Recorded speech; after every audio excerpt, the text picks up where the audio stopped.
Bé, Moute pels quiets és un moviment, és un projecte que va néixer a partir de la publicació d'un llibre, el llibre Quiet, que parlava d'un nen com aquest que tinc aquí, com els nens anomenats quiets que venen aquí a la Fundació Nexe, nens amb pluridiscapacitat, que després del llibre va anar a un àmbit molt més social. Vam fer un gran concert a l'auditori, un concert solidari, on vam barrejar el concepte del glamour dels millors artistes, la Nina, el Tricicle, el Pau Riba, el Sergi López, els Gossos i molts que em deixo, amb la invisibilitat d'uns éssers que, com aquests, de vegades no tenen prou presència a la societat. D'aquell concert en va sortir una empenta tan gran que hem mantingut la voluntat de fer actes solidaris en relació amb la Fundació Nexe i amb els seus principals protagonistes, que són els quiets. En diem Moute pels quiets i pretenem mantenir aquest model,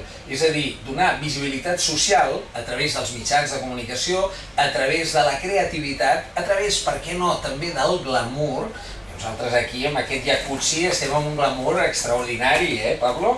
I alhora tot això relacionar-ho amb una qüestió, una problemàtica, podríem dir-ho així, que sovint queda una mica al marge dels grans corrents de la societat. Per tant, Moute pels quiets té la voluntat comunicativa d'arribar al màxim nombre de gent per sensibilitzar i per ajudar els éssers que van en el furgó de cua d'aquest gran tren que és la nostra societat.